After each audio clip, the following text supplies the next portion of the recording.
हम जरा उनका चेहरा देखकर अपनी तकदीर के दरवाजे खोल लें, फिर हम चल देंगे। चलिए आइए।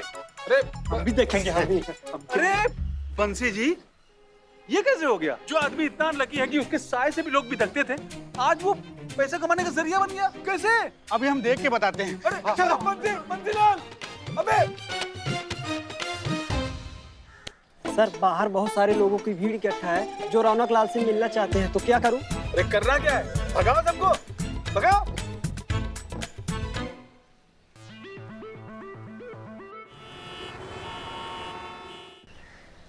तो बताइए, रौनक लाल जी का चेहरा देखने के बाद किसके साथ क्या क्या अच्छा हुआ?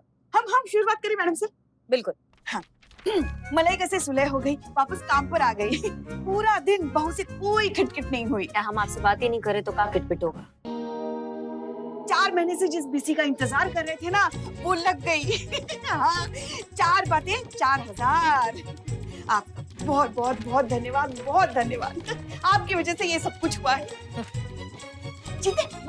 अरे रौनक चचा, क्या बात है, मुबारक भाई। मतलब कितना थैंक यू बोले आपको, जितना थैंक यू बोलेंगे उतना कम है। आपका शक्ल देखने के बाद हमारे साथ इतना अच्छा चीज हुआ, क्या बताएं। सबसे पहला तो ये हुआ कि मैडम सर गुस्साई नहीं, किसी पे नहीं गुस्साई, हम पर भी नहीं गुस्साई, डांटी नहीं। दूसरा खुशी का बात ये हुआ कि जमाना पहले किसी को हम कर्जा दिए थे, 50 बार उसको फोन किए, बोले कि भाई पैसा वापस कर दो, पैसा वापस कर दो, कभी पैसा वापस नहीं किया।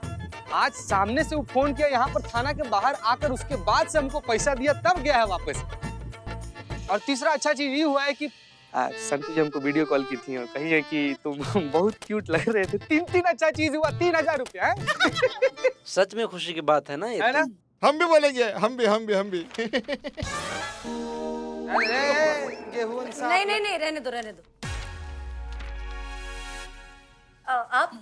आज हमारी कार ने रोज से ज्यादा माइलेज दिया। पिछले 3 दिन से घर के चूहे के लिए ट्रैप लगाया था, आज जाकर फंसा है वो। और जो हमारे साथ इतनी सारी बुरी चीजें, 50 चीजें हुई है, उसका क्या? अरे बोलिए ना बंसी जी, आप खड़े हैं चुपचाप। हम पूरी लिस्ट लाए हैं मैडम जी। दीजिए, हमें दीजिए, लिस्ट दीजिए। थोड़ा आराम से, अभी भी अटैक आया था ना आपको।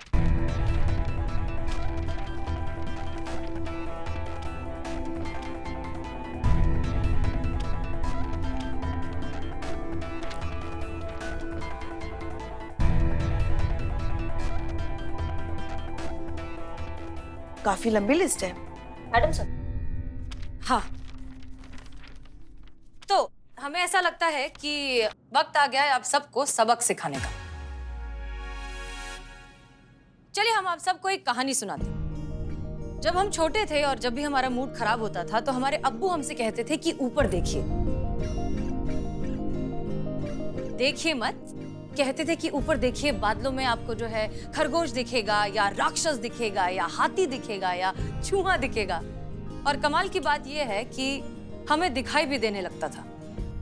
लेकिन सच बात हम सब जानते हैं कि बादलों में कभी भी हाथी, चूहे या घोड़े होते नहीं। वो होते दरअसल सिर्फ और सिर्फ हमारे जहन में है, हमारे दिमाग में है। हम जो देखना चाहते हैं वही देखते हैं। फिर चाहे वो खूबसूरती हो, बदसूरती हो, किस्मत हो, बदकिस्मत हो या इंसान की रेपुटेशन हो, ये सब कुछ सिर्फ और सिर्फ हमारे दिमाग में होता है।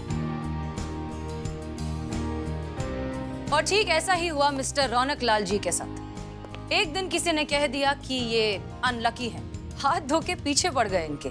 यहाँ तक कि इनके खुद के सोसाइटी वाले इन्हें सोसाइटी से धक्के मारकर बाहर निकालने को तैयार थे। और फिर अचानक एक दिन किसी ने इनकी किस्मत को मुनाफे से जोड़ दिया। बस किस्मत पलट गई। बदकिस्मत हो गया खुशकिस्मत, नेगेटिव हो गया पॉजिटिव, करेला हो गया चाशनी। तजुर्बा कहता है हमारे, किस्मत की स्याही से जो लिखते हैं अपने इरादे, उनके मुकद्दर के पन्ने कभी कोरे नहीं होते। लेकिन अपनी मेहनत से लिखते हैं जो इबारत मुकद्दर, वो कभी किस्मत के मारे नहीं होते। किस्मत होती है, मुकद्दर भी होता है, लेकिन उससे ऊपर होती है हमारी मेहनत, हमारे इरादे और हमारा हौसला। है ना पुष्पा जी? जी मैडम सर, आपने बिल्कुल सही कहा। दोष रौनक लाल जी में नहीं था, हमारे नजरिए में था। मैडम सर, आपके लिए भी एक गुड न्यूज है। भैंस चोर पकड़ा गया। अरे कौन है? एक मिनट मैडम सर, ये पक्का आप ही का लिस्ट है, आप ही का हैंडराइटिंग है, आप ही ने लिखा है ये? हाँ मैडम, मैंने ही लिखा था। अच्छा अच्छा अच्छा, दिखाइए जरा।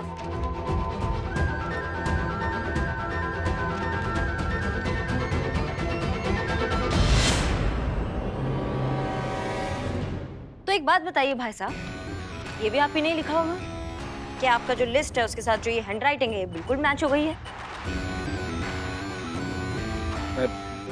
मैडम वो मैं ना, आप ही ने लिखा है ना, इसका मतलब वो बुरखे वाली औरत भी आप ही हैं। और यहाँ से जो भैंस चोरी हुआ है वो आपके ऑर्डर पे हुआ है।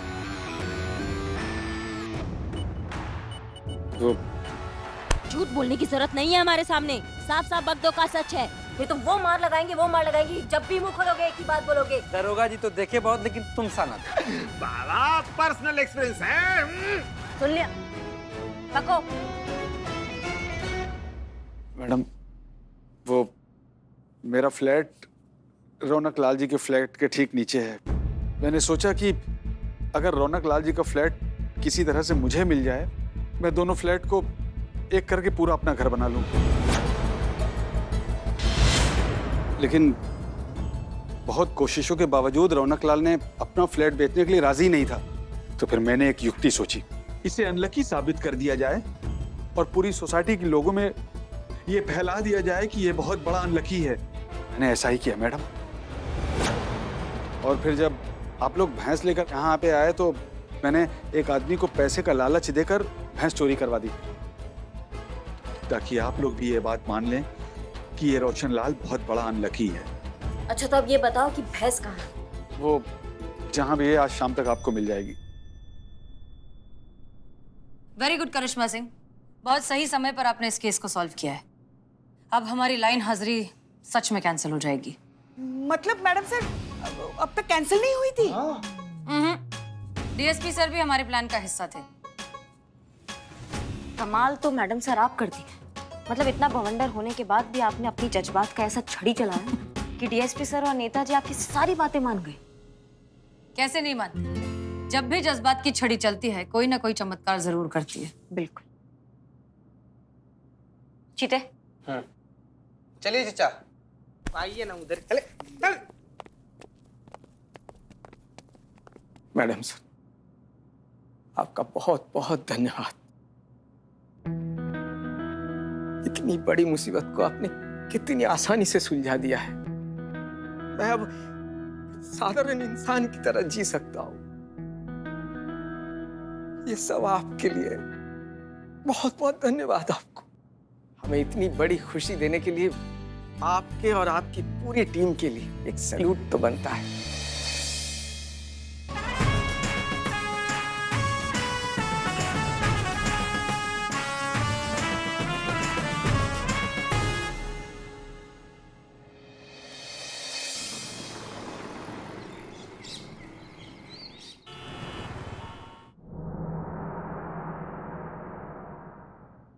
चोरी इसी अलमारी से हुई है? जी। चेक करिए। जी जी मैडम सर। आपने कंगन को आखिरी बार कब देखा था? सुबह 10 बजे तकरीबन मैं घर से निकली थी किसी काम के लिए। तब मैंने अलमीरा भी खुद अपने हाथों से लॉक की थी और दोनों कंगन भी अपनी जगह पर थे। लेकिन जब मैं 12 बजे घर पर पहुंची तो अलमीरा खुली हुई थी और एक कंगन भी गायब था।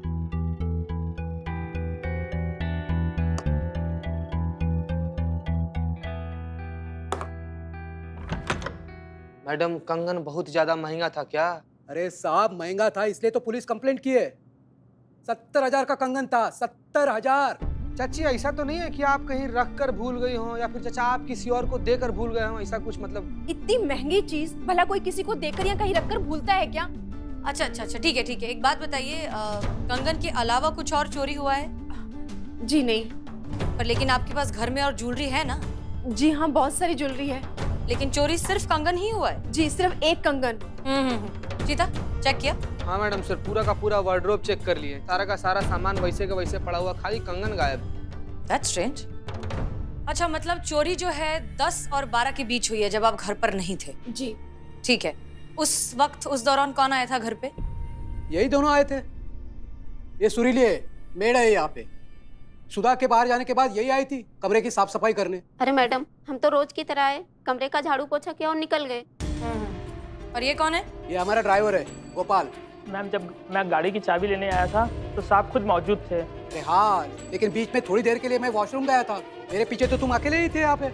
माफ कीजिएगा साहब, गरीब हूँ लेकिन चोर नहीं। बाहर गुलजार साहब का मुर्गा क्या डायलॉग मारा। चुप रहो ना यार, जितना सवाल किया उतना ही कर। बोलो बोलो बोलो, मैंने से पूछ रही, बोलो बोलो। कोई और, किसी और जिस पर आपको शक हो सकता है? पर इनके अलावा तो कोई आता जाता ही नहीं है हमारे घर पर।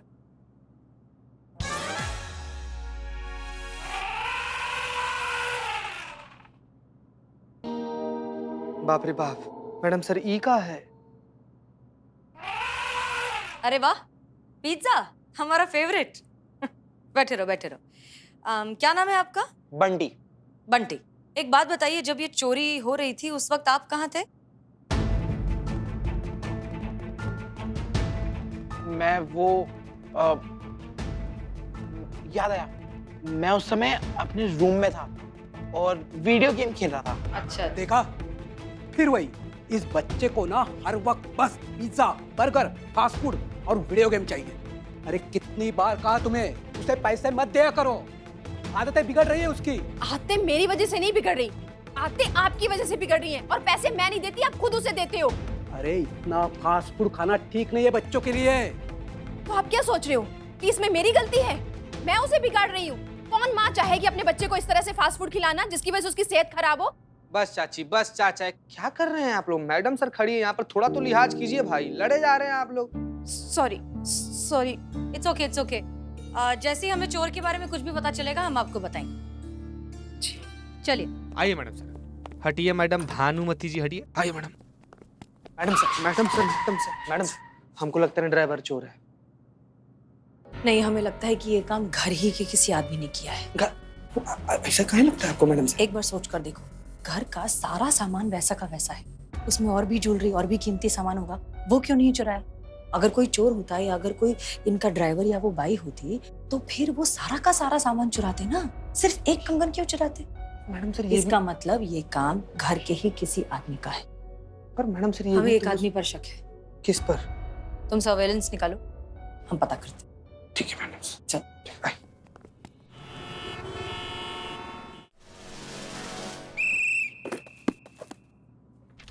मैडम सर, तजुर्बा कहता है आपका, मगर हमें ऐसा लगता है कि चोर जो है ना वो वॉचमैन है। वॉचमैन का इस सबसे क्या कनेक्शन? वो तो घर पे कभी जाता भी नहीं है। इसीलिए तो मैडम सर। पुष्पा जी, आपकी रिटायरमेंट का वक्त आ गया है लगता है। मैडम सर, ये क्या कह रही हैं आप? अभी हमने देखा ही क्या है जिंदगी में, अभी तक एक केस भी नहीं सुलझा। Madam sir, madam, Pushpa ji, छुआछुआंत खेल लीजिए आप हमारे साथ। मैडम सर, जैसा आप कही थी ना कि सुधा के घर के आसपास जितना भी सीसीटीवी कैमरा है सबका फुटेज निकाले। हाँ? हम निकाले मैडम सर। और बाहर का जो कैमरा है ना, उसमें ही देखिए देखिए, ये बंटिया कंगन ले आते हुए नजर आ रहा है मैडम सर। देखा, हमारा शक बिल्कुल सही था। है तो आखिर बच्चा ही ना, कर दी उसने गलती। बताइए पुष्पा जी, बच्चा है कि बोरा है ना? इतना कम उम्र में ऐसा ऐसा चोरी कर रहा है, बड़ा हुआ तब तो बारूद हो जाएगा, महा चोर बन जाएगा, महा डाकू बन जाएगा, महा डकैत बन जाएगा, सेंध मार देगा, एकदम बिलौटे के नक्शे कदम पर चल रहा है। देखिए आ ही गया मनहूसों का ब्रांड एम्बेसडर। कह रहे देख, बच्चा चोरी कर रहा है। हे निठल्ले, तू इस बच्चे का फ्यूचर और मेरा वर्तमान बर्बाद कर रहा है, खराब कर रहा है। माँ, मुझे रोको। बिल्लू, तुम्हें जेल गए कितना टाइम हो गया? तुम्हें वो सलाखें, वो जेल के कपड़े, वो जेल का खाना, ये सब याद नहीं आता क्या? वी आर अ टीम ना मैडम। नो। तो मैंने क्या किया है? किया नहीं है, करना है। क्या? बताते हैं तुम्हें क्या करना है। चीता चतुर्वेदी। जी जी मैडम सर। बंटी के माँ बाप को बुलाइए। ठीक है।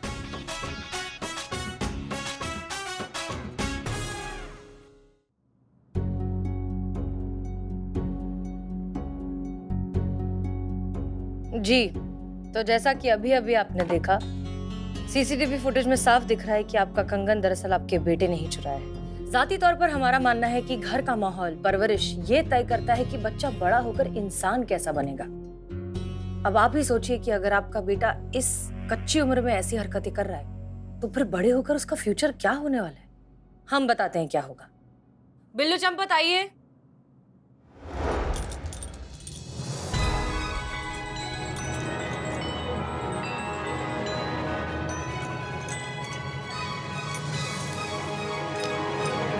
ये है Billu Champat.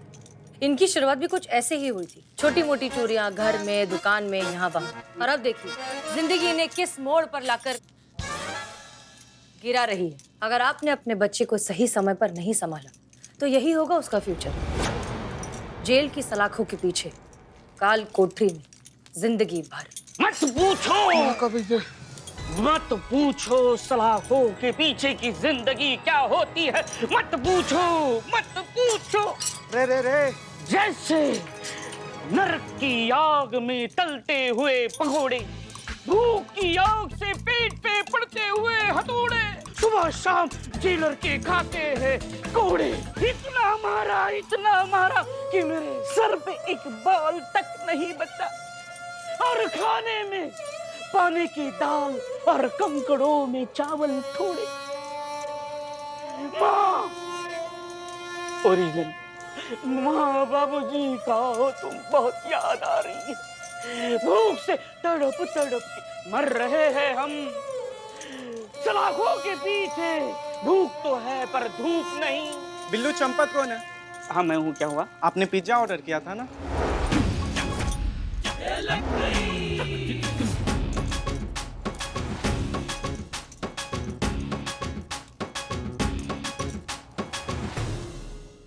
What a timing! ये रहा आपका पिज्जा। Thank you. 6 महीने में एक बार कभी कभी हम ये सहूलियत दे देते हैं। ऐसा करना पड़ता है ना। आजादी का एहसास हुआ रहेगा ना। जाओ खाओ। आजादी की जय हो। आजादी आजादी आजादी। बेसिकली बात यह है कि अगर आप अपने बेटे को ट्रैक पर नहीं लाए तो ऐसी बीतेगी उसकी जिंदगी। शुक्र मनाइए मैडम कि बंटी यहाँ पर नहीं है, वरना वो सब ये देखता तो और ज्यादा चोरी करता। मतलब ये है मैडम कि हमारे बेटे बंटी को फास्ट फूड खाने का शौक है। शौक तो नॉर्मल बच्चों को होता है साहब, लेकिन हमारे बंटी को फास्ट फूड खाने का एडिक्शन है। एडिक्शन, एकदम पागलपन। और तो और अगर आधा खाने से कम कोई टोक दे तो एबनॉर्मल सा हो जाता है। जब आप ये सब कुछ जानते हैं तो फिर उसे रोकते क्यों नहीं? हाँ? रोका ना, तभी तो ये नौबत आई है। मैं पूरे विश्वास के साथ कह सकती हूँ कि उसने ना ये चोरी भी ना इसी वजह से की है। देखिए प्लीज प्लीज रिलैक्स। हर मुश्किल का कोई ना कोई सोल्यूशन हमेशा होता है। आप एक काम कीजिए, आप बंटी को लेकर यहाँ थाने आइए। पुष्पा जी उसकी काउंसलिंग करेंगे, हो सकता है उससे कुछ फर्क पड़ जाए। Thank you. Thank you.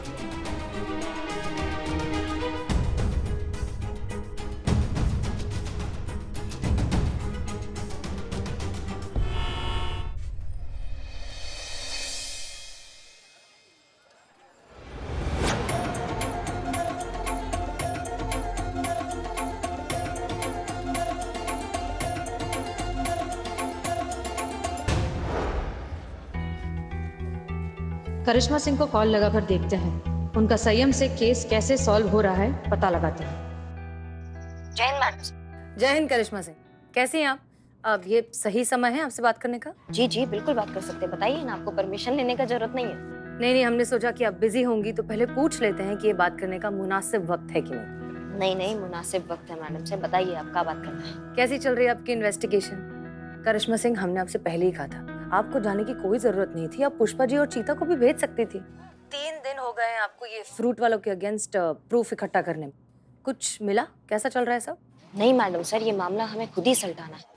अगर हम ये मामला पुष्पा जी या चीता को सलटाने के लिए दे देते तो ये कैसे प्रूव कर पाते कि हम जो है हमारे अंदर पेशेंस आ गया है। आपको ऐसा लगता है कि हम छोटा मोटा केस जो है उसमें हम पेशेंस नहीं रखते, तो हम आपको बताना चाहते हैं कि केस चाहे छोटा हो चाहे बड़ा हो, हम अपना ड्यूटी पूरे पेशेंस के साथ, पूरे ईमानदारी के साथ और पूरे निष्ठा से करेंगे मैडम साहब। करिश्मा सिंह, आपकी निष्ठा और ईमानदारी पर तो आपके दुश्मन भी शक नहीं कर सकते, तो फिर हम क्या है? वैसे सच बताएं तो आपकी बातें सुनकर हमें भी ऐसा लग रहा है कि आप ये सब कुछ जो है सिर्फ हमें प्रूव करने के लिए कर रही हैं कि आप में कितना पेशेंस है। मैडम सर, अगर केस सॉल्व भी हो जाएगा तो कुछ प्रूफ करने के लिए बचेगा ही नहीं ना।